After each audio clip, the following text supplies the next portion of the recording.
What's up, everybody? Hey. It's Redefined TV. And today's webisode, we're going to go right into it, is called Missionary Dating. So let's go. Jesus saves people.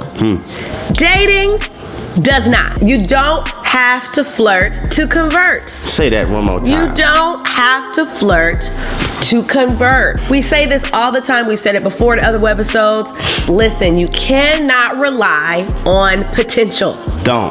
Don't go off potential, please. Everybody has potential. You don't get attracted to the potential. You need to get attracted to the fruit. Yes. We're not looking for glimpses of potential because counterfeits have that. We're looking for the evidence of fruit. Stuff already in motion. Potential, you aren't promised will ever transition into kinetic. Exactly. They can have their hands lift up in worship and they appear like they're going to be a force for God's kingdom, but they will never yield and become obedient to God's instructions. That's and so true. you will get in a relational context thinking you could change them, thinking you could save them, thinking you can activate them, thinking you can empower them. You don't want to enter into a relational context with the mindset, I'm on a mission trip.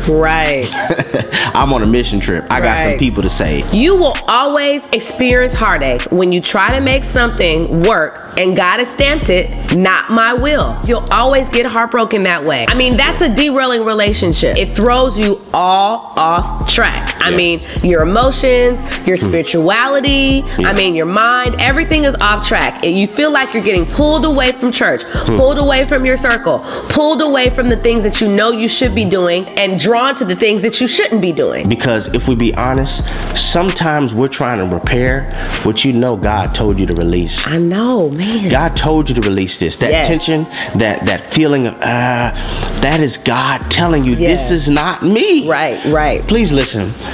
You're calling it frustration, but we've discovered that's not really frustration. That's a revelation. That's a revelation of a person, place, or thing that you have outgrown. Please hear me. That is not just frustration. That's a revelation of a person, place, or thing that you have outgrown. Just like you can outgrow clothes, you can also outgrow circles. And just like you can outgrow circles, you can also outgrow places. You'll start to choke when you try to fit in something that you've outgrown. Ordinary clothes won't fit when you've been called to live for an extraordinary king. And there are many times we're trying to make stuff work because we want it, but God didn't send it. And so you're going, I could change that. You just hold on. You just hold on for dear life. I could change that too. I could change that. I could change. You can't change nobody. No.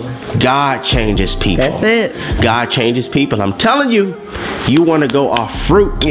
What is that? For somebody that may not know that spiritual diction. Evidence.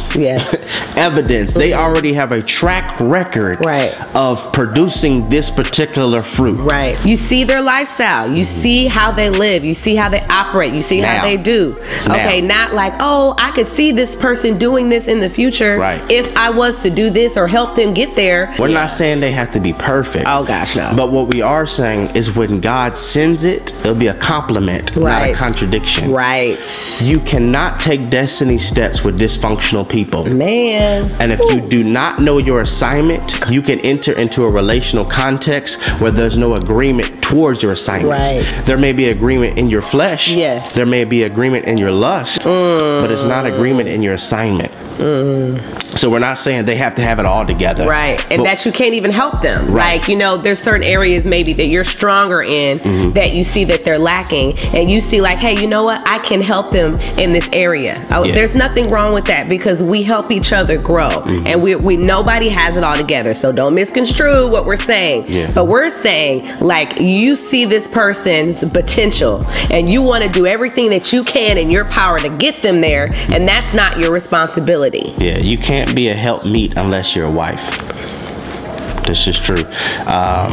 You don't submit unless he's your husband, unless she's your wife.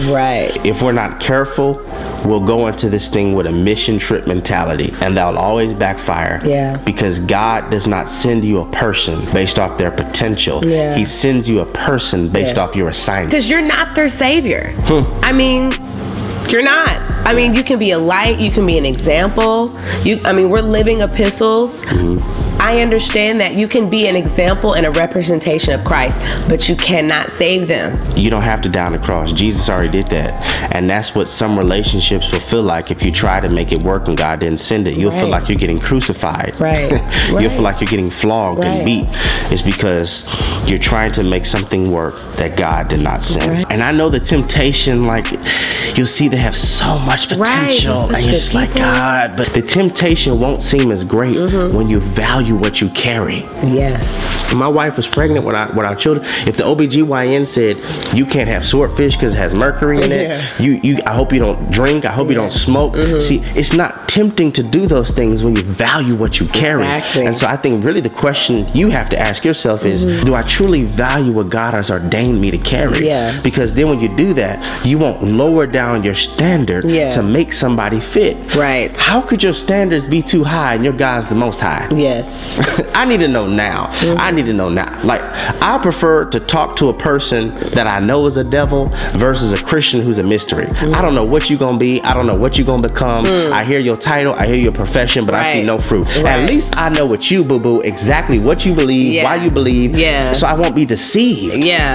And a lot of people are being deceived because at one moment you'll see a snake, in another moment you'll see a saint. One moment you'll see a snake, in another moment you'll see a saint. You're like, man, but there's more saint than snake though. I want you to notice that you see any type of snake. The fact that you see a snake is your indication.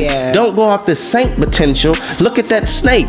Just because the snake shed its skin does not mean it sheds its nature. We're done. Good. This shouldn't be a mission trip. Redefined TV. Where we're redefining relationships righteously.